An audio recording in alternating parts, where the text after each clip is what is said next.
Hello students, मैं हूं Pooja and welcome back to my channel accounting master class, जहां पर आपको क्लास 11, 12, बीबीए, बीकॉम और एमकॉम के अकाउंटेंसी सब्जेक्ट की कंप्लीट वीडियो सीरीज मिलती है, जिसे मैंने इजीएस्ट पॉसिबल वे में पढ़ाया है।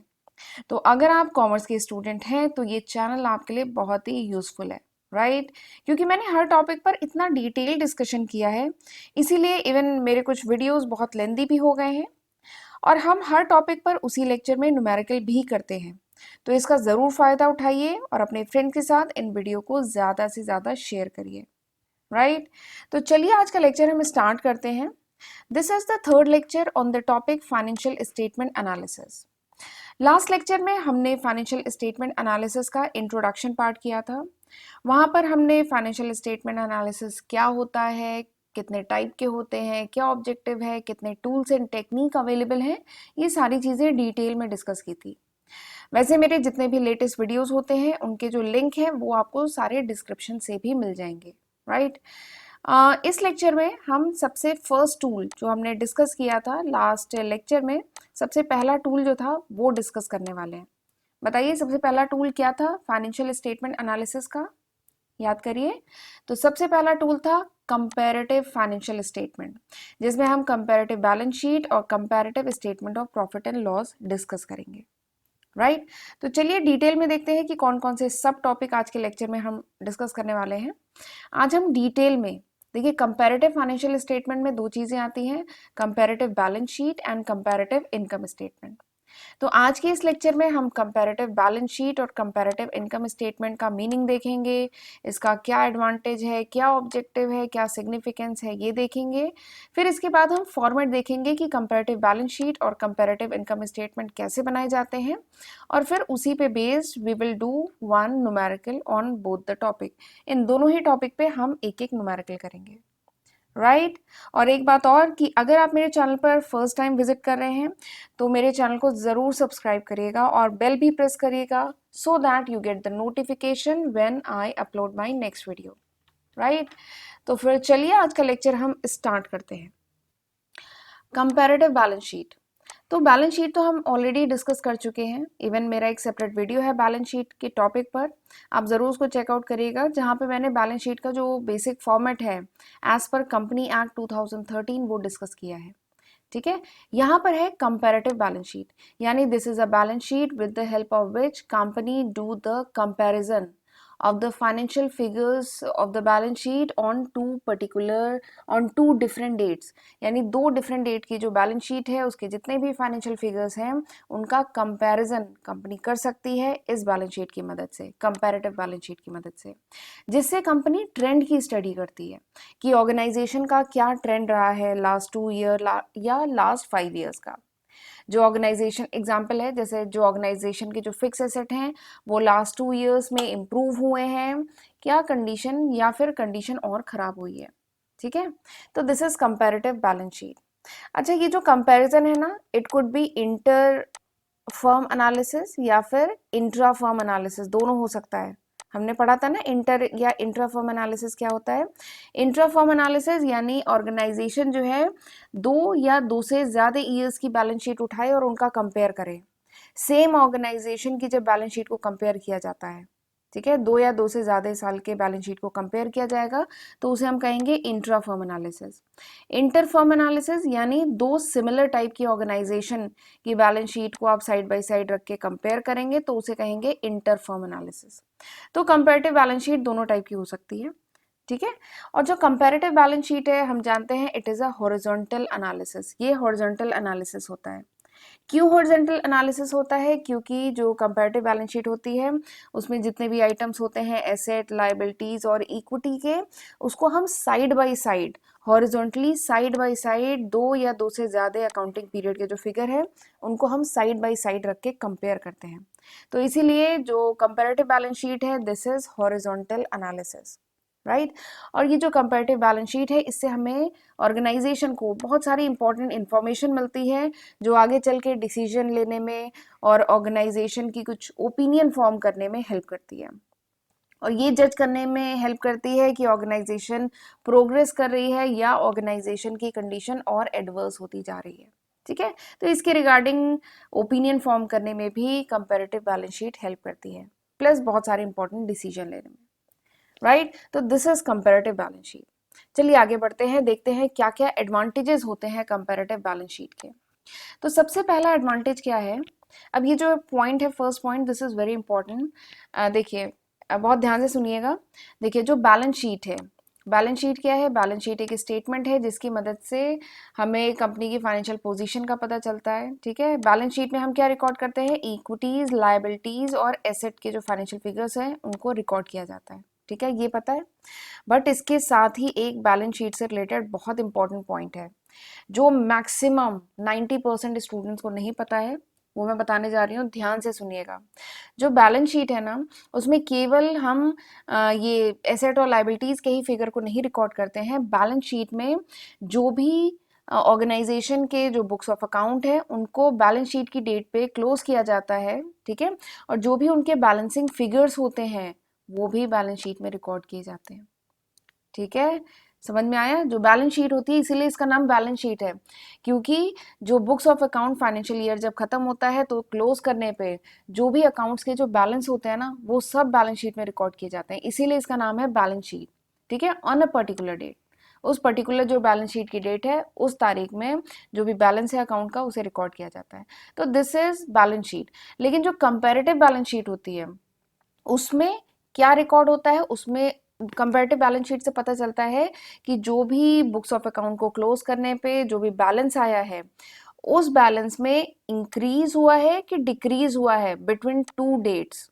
यानी 2019 का अगर मैं 2 साल का कंपेयर कर रही हूँ तो 2019 का जो फिगर था और 2020 का जो फिगर था, क्लोजिंग बैलेंस नहीं, बैलेंसिंग फिगर जो था उसमें इंक्रीज हुआ है कि डिक्रीज हुआ है, ये हमें कंपैरेटिव बैलेंस शीट से पता चलता है, ठीक है।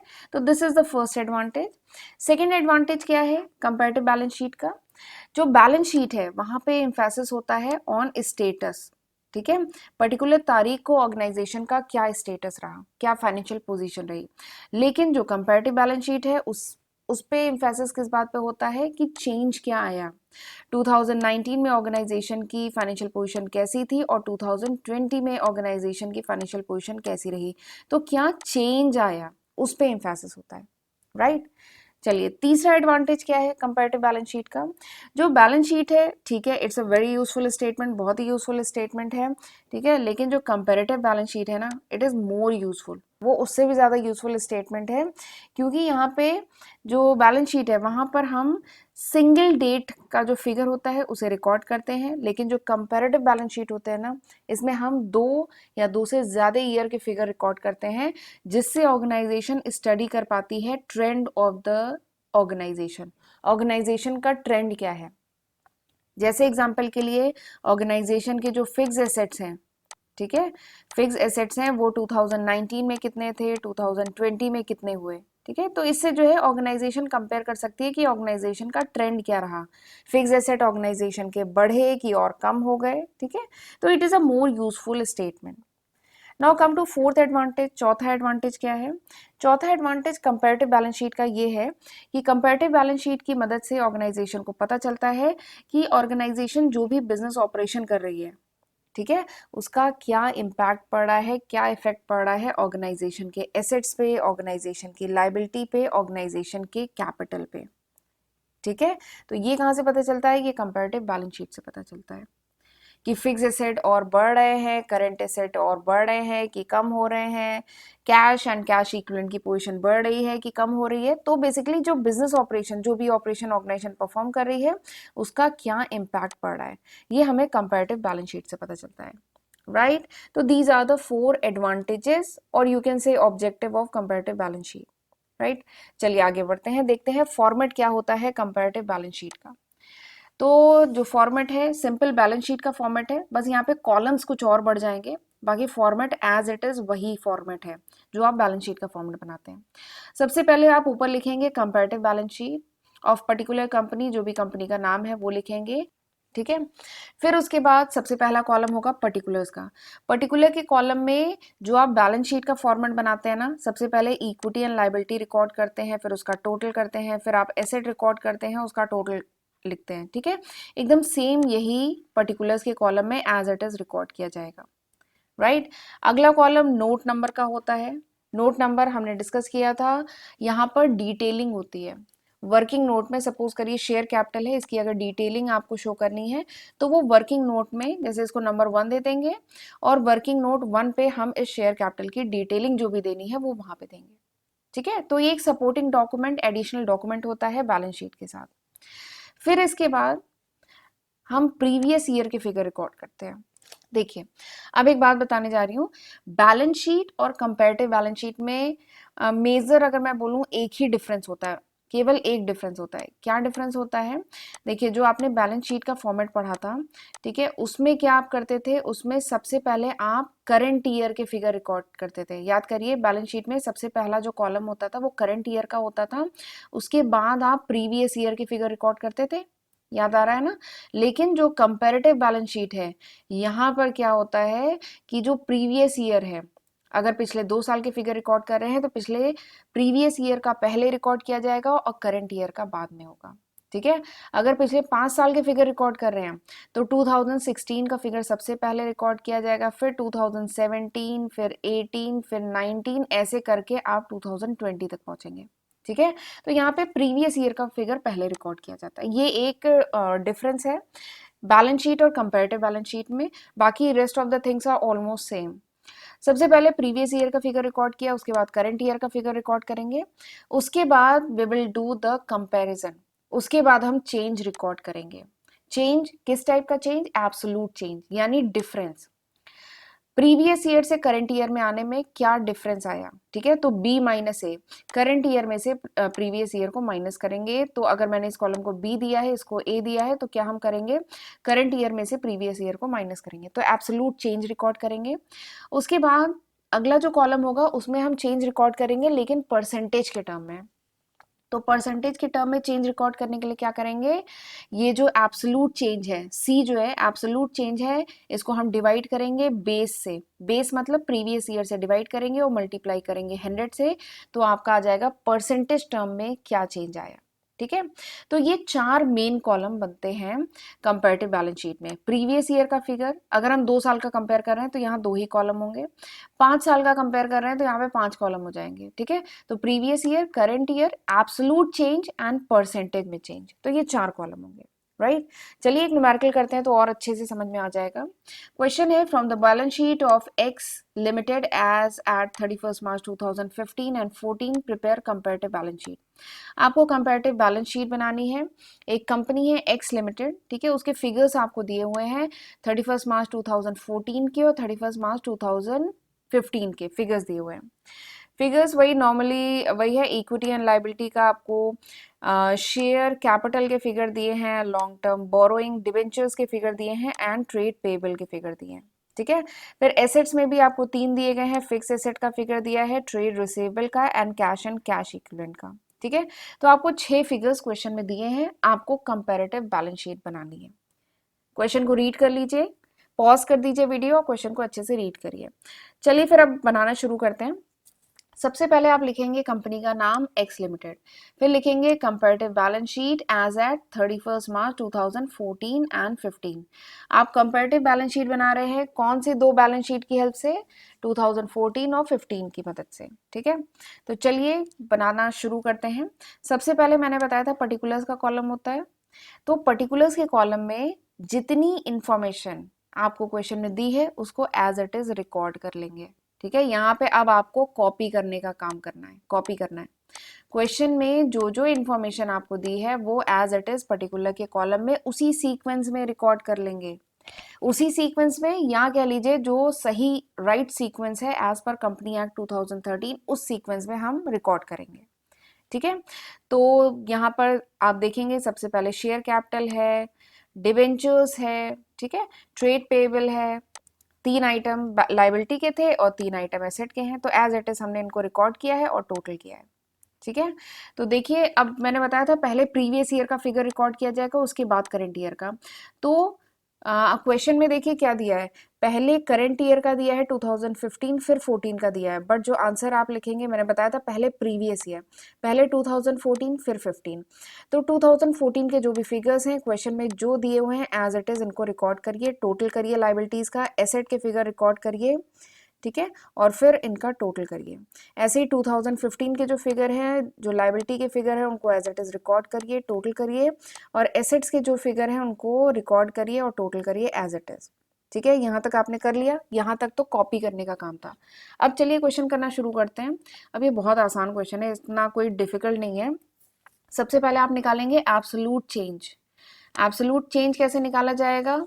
आप करंट ईयर के फिगर में से प्रीवियस ईयर को माइनस करेंगे। ठीक है, करंट ईयर के फिगर में से प्रीवियस ईयर को माइनस करेंगे। प्रीवियस ईयर से करंट ईयर में आने में क्या चेंज हुआ? तो 18 लाख में से 12 लाख माइनस करिए, you will get 6 lakh. 6 lakh और अगला देखिए 6 लाख और 6 लाख है तो क्या चेंज आया? जीरो। अगला क्या है? 3 लाख से 6 लाख हो गया है फिगर ट्रेड पेबल का, तो कितना बढ़ा है? 3 लाख। ठीक है, अब इनका टोटल करेंगे, यू विल गेट 9 लाख। ऐसे ही आ जाइए फिक्स एसेट पे। फिक्स एसेट 15 लाख से 18 लाख हो गए, यानी 3 लाख का इंप्रूवमेंट हुआ है। ट्रेड रिसीवेबल 5 लाख से 10 लाख हो गए, यानी 5 लाख का improvement. Cash and cash equivalent 1 lakh से 2 लाख, यानी 1 लाख का इंप्रूवमेंट। ठीक है, फिर आप इनका टोटल करिए, you will get 9 lakh. Right, ये निकल गया एब्सोल्यूट चेंज। अब आ जाइए परसेंटेज चेंज पे। तो परसेंटेज चेंज के लिए क्या करेंगे? एब्सोल्यूट चेंज यानी 6 lakh divided by base year यानी 12 लाख, प्रीवियस ईयर के फिगर से डिवाइड करेंगे। तो 6 lakh divided by 12 lakh multiplied by 100, तो कितना आ जाएगा? 6/12 यानी 1/2 यानी 50%। ठीक है, अच्छा इसमें कैलकुलेटर की कोई जरूरत नहीं पड़ेगी, बिना कैलकुलेटर के आप इन क्वेश्चन को कर सकते हैं, क्योंकि जितने भी फ्रैक्शंस आएंगे ना वो जनरली 1/2, 1/4, 1/3 ऐसे रहेंगे, जो आप आसानी से निकाल सकते हैं। तो ये आ जाएगा 50%। फिर अगला क्या है? यहाँ पे क्या चेंज आया है? यहाँ पे जीरो चेंज आया है, तो परसेंटेज के टर्म में क्या आ जाएगा? जीरो। अगला क्या है? 3 डिवाइडेड बाई 3, चेंज कितना आया है? 3 डिवाइडेड बाई 3 मल्टीप्लाइड बाई 100, यानी यहाँ पे 100% का चेंज आया है। ऐसे ही टोटल को डिवाइड करेंगे, 9 लाख डिवाइडेड बाई 21 लाख, ठीक है, मल्टीप्लाइड बाई 100 तो देखेंगे 42.86। ऐसे ही अगला कॉलम क्या है? अगला कॉलम फिक्स एसेट का है। फिक्स एसेट कितना बढ़ा है? 3 लाख बढ़ गया है, तो 3 lakh divided by 15 lakh multiplied by 100 यानी 1/5, तो 1/5 कितना होगा? 20%। ऐसे ही आप ट्रेड रिसीवेबल निकालेंगे, ऐसे ही आप कैश एंड कैश इक्विवेलेंट निकालेंगे। ठीक है, और फिर इनका टोटल कर देंगे, टोटल का भी निकालेंगे परसेंटेज टर्म में। राइट, तो इस तरीके से बनती है कंपैरेटिव बैलेंस शीट। अब इसका फायदा क्या है? अगर हम इस बैलेंस शीट को अब ध्यान से देखें तो फिर आप देखेंगे कि ऑर्गेनाइजेशन का जो कैपिटल है, जो इक्विटी शेयर कैपिटल है, वो क्या हुआ है? इम्प्रूव हुआ है, इंक्रीज हुआ है कैपिटल। यानी ऑर्गेनाइजेशन ने शेयर के फॉर्म में मार्केट से और फंड रेज किया है, 50% और ज़्यादा फंड रेज किया है, तो ये तो बहुत अच्छी बात है। ऑर्गेनाइजेशन फंड रेज कर रही है, यानी कुछ ऑर्गेनाइजेशन ग्रोथ की तरफ देख रही है और इन्वेस्टमेंट करेगी, प्लांट सेटअप करेगी।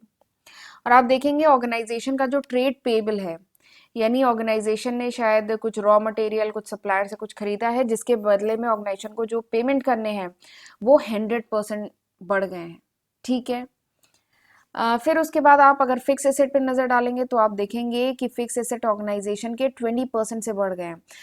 ठीक है, और उसके बाद अगर ट्रेड रिसीवेबल देखेंगे, यानी ऑर्गेनाइजेशन ने जो सेलिंग की है या जो डेटर से ऑर्गेनाइजेशन को पैसे रिसीव होने हैं, बिल रिसीव होना है, वो 100% बढ़ गया है। और जो कैश एंड कैश इक्विवेलेंट की पोजीशन है ऑर्गेनाइजेशन की, वो भी बढ़ गई है 100% से, यानी ऑर्गेनाइजेशन के पास काफ़ी लिक्विड मनी भी है। तो अगर आप सारी चीज़ों को एनालाइज करेंगे तो देखेंगे ऑर्गेनाइजेशन अब फेवरेबल पोजीशन पे है।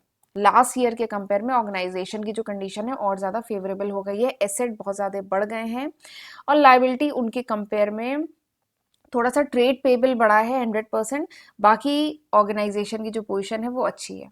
तो this is the benefit of comparative balance sheet की कंपैरेटिव बैलेंस शीट से आप लास्ट ईयर के फिगर को इस साल से कंपेयर करके ऑर्गेनाइजेशन की जो क्या कंडीशन है, फेवरेबल है कि अनफेवरेबल है, ठीक है, ये आप थोड़ा सा फाइंड आउट कर सकते हैं। ओके, यहाँ तक समझ में आया? चलिए आगे पढ़ते हैं। अब हम पढ़ेंगे comparative statement of profit and loss. Comparative statement of profit and loss, तो ये भी हॉरिजॉन्टल एनालिसिस होता है। ठीक है, यहाँ पर जो comparative statement of profit and loss है ये क्या शो करता है? ये शो करता है operating result of the organisation for more than one accounting period, यानी एक या एक से ज़्यादा अकाउंटिंग पीरियड का जो भी ऑपरेटिंग रिजल्ट आया उसको एनालाइज किया जाता है comparative statement of profit loss, या जिसको कंपैरेटिव इनकम स्टेटमेंट भी कहते हैं, इसकी मदद से किया जाता है। ठीक है, एंड ये हॉरिजॉन्टल एनालिसिस है क्योंकि यहाँ पे जो डिफरेंट ईयर के जो फिगर्स होते हैं उनको आप साइड बाय साइड रख के कंपेयर करते हैं। जैसे एग्जाम्पल के लिए 2018 के फिगर, फिर 2019 के फिगर, फिर 2020 के फिगर, तो इनको साइड बाय साइड रख के कंपैरिजन किया जाता है। ठीक है, तो this is comparative income statement, right. चलिए देखते हैं क्या ऑब्जेक्टिव है कंपैरेटिव स्टेटमेंट के। तो सबसे पहला ऑब्जेक्टिव है, वैसे आपने कंपैरेटिव बैलेंस शीट समझ लिया है, तो एग्जैक्टली वैसे ही ऑलमोस्ट इनके भी ऑब्जेक्टिव हैं। जल्दी से इनको देख लेते हैं। जो statement of profit and loss है, ये क्या शो करता है? ये शो करता है ऑर्गेनाइजेशन के क्या खर्चे हुए, क्या इनकम हुए किसी पर्टिकुलर अकाउंटिंग पीरियड में, राइट। जबकि जो comparative statement of profit and loss है, ये शो करता है कि ऑर्गेनाइजेशन के क्या खर्चे, क्या इनकम हुए, ठीक है, किसी दो या दो से ज्यादा फाइनेंशियल ईयर में। ठीक है, और यहाँ पे चेंज बताता है बेस ईयर से क्या चेंज हुआ, right. This is first objective. Second objective क्या है? जो statement of profit and loss है, यहाँ पे इम्फेसिस होता है कि ऑर्गेनाइजेशन का रेवेन्यू या जो एक्सपेंस है किसी पर्टिकुलर ईयर में क्या है। जबकि कंपैरेटिव बैलेंस शीट नहीं, comparative statement of profit and loss, यहाँ पे इम्फेसिस होता है चेंज पे, राइट। चलिए आ जाइए थर्ड ऑब्जेक्टिव पे। तीसरा ऑब्जेक्टिव है, यहाँ पे जो comparative statement of profit and loss है, यहाँ पे जो डेटा होता है वो मोर देन 1 ईयर का होता है, और उसकी मदद से वी स्टडी द ट्रेंड, हम ट्रेंड की स्टडी करते हैं कि ऑर्गेनाइजेशन का ट्रेंड क्या रहा लास्ट ईयर के कंपेयर में। इस साल ऑर्गेनाइजेशन का जो प्रॉफिट है वो इम्प्रूव हो रहा है कि कंडीशन खराब हो रही है, तो ट्रेंड की स्टडी की जाती है। फोर्थ ऑब्जेक्टिव क्या है?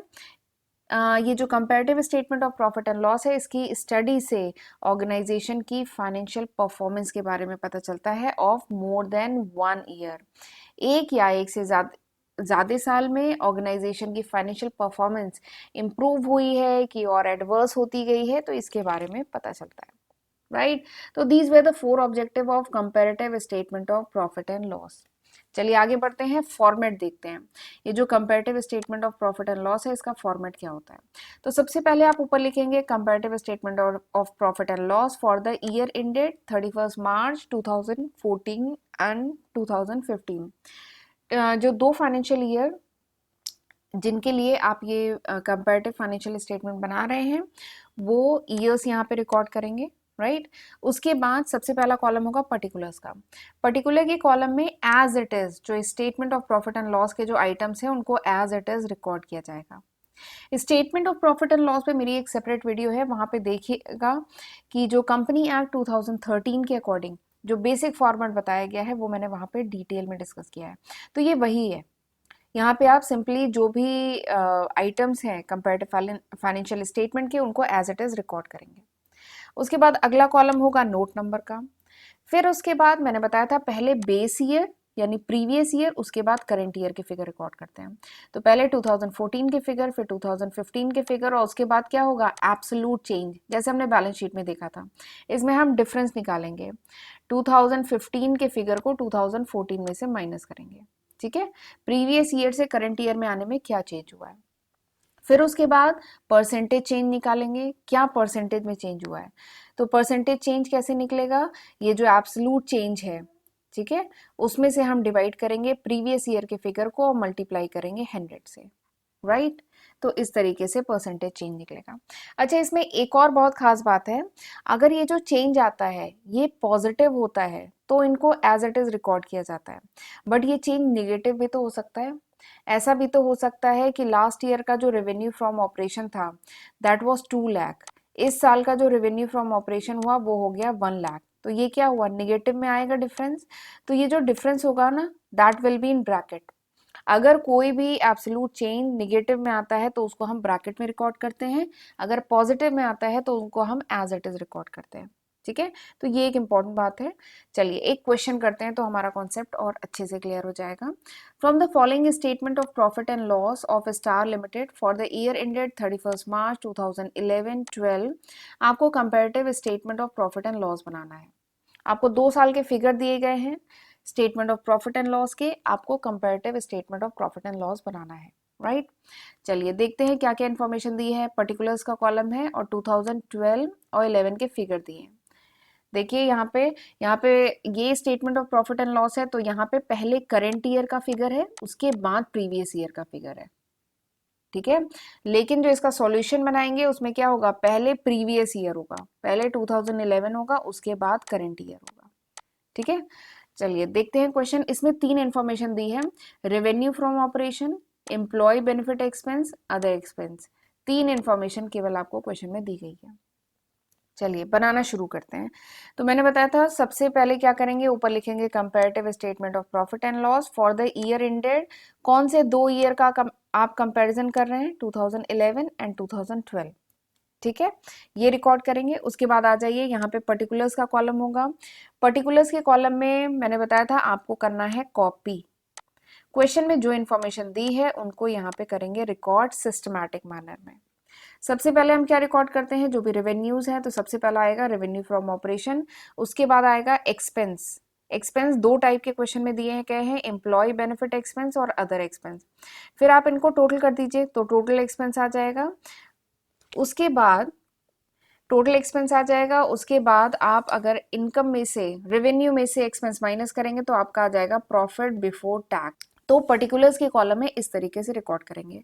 उसके बाद अगला कॉलम नोट नंबर, फिर उसके बाद प्रीवियस ईयर के डेटा। तो प्रीवियस ईयर के डेटा क्वेश्चन में जैसे दिए हुए हैं एज इट इज रिकॉर्ड कर दीजिए। रेवेन्यू फ्रॉम ऑपरेशन 16 लाख है, एम्प्लॉय बेनिफिट 8 लाख है, अदर एक्सपेंसेस 2 लाख है। टोटल कर दीजिए, 8 लाख और 2 लाख कितना हुआ, टोटल खर्चा कितना हुआ, 10 लाख। तो और उसके बाद प्रॉफिट बिफोर टैक्स, प्रॉफिट कितना आया है, तो रेवेन्यू है 16 लाख, खर्चा है 10 लाख, प्रॉफिट हो गया 6 लाख, ठीक है। अब 2012 के फिगर देख लेते हैं। Revenue from operation 20 lakh, employ benefit 10 lakh, other expenses 1 lakh, ठीक है। तो जब आप इसको माइनस करेंगे तो फिर क्या आ जाएगा, टोटल रेवेन्यू में से टोटल खर्चों को माइनस करेंगे तो क्या आ जाएगा, प्रॉफिट बिफोर टैक्स 20 लाख में से 11 लाख माइनस करेंगे, 20 लाख में से 11 लाख माइनस करेंगे तो क्या आ जाएगा, 9 लाख, ठीक है। तो प्रॉफिट बिफोर टैक्स आ गया 9 लाख। यहाँ तक तो हमने कॉपी किया है। अब हम निकालेंगे चेंज। सबसे पहले एब्सोल्यूट चेंज निकालेंगे, लास्ट ईयर से इस ईयर के जो फिगर है उनमें क्या चेंज आया है। तो जो रेवेन्यू फ्रॉम ऑपरेशन है वो 16 लाख से 20 लाख हो गया है, यानी 4 लाख का चेंज आया है। एम्प्लॉय बेनिफिट एक्सपेंस 8 लाख से 10 लाख हो गया, यानी ये खर्चा कम हो गया है, सॉरी ये खर्चा बढ़ गया है, 2 लाख से खर्चा बढ़ गया है। अदर एक्सपेंसेस 2 लाख थे लास्ट ईयर, इस साल 1 लाख हो गए, यानी ये खर्चा कम हो गया है। फिर इसके बाद आप टोटल करेंगे, टोटल एक्सपेंस जो पिछले साल था वो 10 लाख का खर्चा था, इस साल 11 लाख का खर्चा है, यानी ये जो एक्सपेंस है वो बढ़ गया है 1 लाख से, राइट। प्रॉफिट बिफोर टैक्स की अगर बात करें तो लास्ट ईयर 6 लाख का प्रॉफिट था, इस बार 9 लाख का प्रॉफिट है, यानी 3 लाख से बढ़ गया है, राइट। अच्छा, यहाँ पे मैंने बताया था ना कि कोई फिगर अगर निगेटिव में हो तो उसको ब्रैकेट में लिखेंगे। तो आप देखेंगे अदर एक्सपेंसेस कम हो गए ना, तो उसको हमने यहाँ पे ब्रैकेट में लिखा है, राइट। तो ये हो गया एब्सोल्यूट चेंज। आ जाइए परसेंटेज चेंज की को देखते हैं। तो परसेंटेज चेंज में रेवेन्यू फ्रॉम ऑपरेशन कितना आ रहा है, तो इसके लिए आप क्या करेंगे, जो चेंज है उसको डिवाइड करेंगे, यानी 4 लाख को डिवाइड करेंगे किससे, प्रीवियस ईयर के फिगर से, यानी 16 लाख से डिवाइड करेंगे, ठीक है। तो आ गया 1/4, 1/4 मतलब 25%। अब एम्प्लॉय बेनिफिट एक्सपेंस की अगर बात करें तो चेंज कितना आया है, 2 लाख का। बेस ईयर यानी 2011 में क्या फिगर था, 8 लाख, तो 1/4 यानी आ गया 25%। अदर एक्सपेंसेस की बात करें तो अदर एक्सपेंसेस में कितना चेंज आया है, -1। अदर एक्सपेंसेस में -1 का चेंज आया है, -1 लाख का, 1 लाख खर्चा क्या हुआ है, कम हो गया है, ठीक है। तो -1 लाख डिवाइडेड बाय 2 लाख, यही है ना, -1 लाख डिवाइडेड बाय 2 लाख। तो इसको जब डिवाइड करेंगे यू विल गेट 50%, पर इसको हम ब्रैकेट में लिखेंगे क्योंकि ये नेगेटिव है, राइट। टोटल एक्सपेंस की अगर हम बात करें तो टोटल एक्सपेंस जो चेंज आया है वो है 1 लाख का चेंज, और बेस ईयर क्या है 10 लाख, तो 1/10 यानी 1/10 मल्टीप्लाइड बाय 100 यानी 10%। अगर हम टोटल प्रॉफिट की बात करें बिफोर टैक्स, तो वो कितना चेंज आया है, 3 lakh divided by 6 lakh multiplied by 100, यानी इसमें 50% का चेंज आया, राइट। तो this is the complete solution. इस तरीके से बनाया जाएगा comparative statement of profit and loss. अब जरा ये जो comparative statement of profit and loss है, इसको आप डायरेक्टली अब आप देख के कह सकते हैं कि जो प्रॉफिट है ऑर्गेनाइजेशन का 2011 के कंपेयर में 2012 में जो प्रॉफिट है वो 50% से इंप्रूव हो गया है, ठीक है। और ये प्रॉफिट क्यों इंप्रूव हुआ है, क्योंकि जो ऑर्गेनाइजेशन है उसका रेवेन्यू बढ़ गया है, 25% से रेवेन्यू बढ़ गया है। वैसे तो खर्चे भी बढ़े हैं, जो एम्प्लॉय बेनिफिट एक्सपेंस है वो भी, ये खर्चा भी बड़ा है, लेकिन एक दूसरा खर्चा जो अदर एक्सपेंस है वो 50% से कम हो गया, जिसकी वजह से ओवरऑल क्या हुआ, ऑर्गेनाइजेशन का जो प्रॉफिट है लास्ट ईयर के कंपेयर में इस साल 50% से प्रॉफिट बढ़ गया है, ठीक है। तो यहाँ पे आप कंपैरेटिव बैलेंस शीट देख करके डायरेक्टली ओपिनियन बना सकते हैं कि ऑर्गेनाइजेशन की पोजीशन लास्ट ईयर के कंपेयर में इस साल इंप्रूव हुई है कि और एडवर्स हो गई है, राइट। तो this is the benefit of comparative statement of profit and loss. Okay, तो चलिए आज यहीं तक रखते हैं। तो so this was all about this lecture, thank you. और अगर ये वीडियो पसंद आए तो ज़रूर इसको लाइक करिएगा, अपने फ्रेंड्स के साथ ज़्यादा से ज़्यादा शेयर करिएगा। Okay, so thank you and see you in next lecture, God bless you.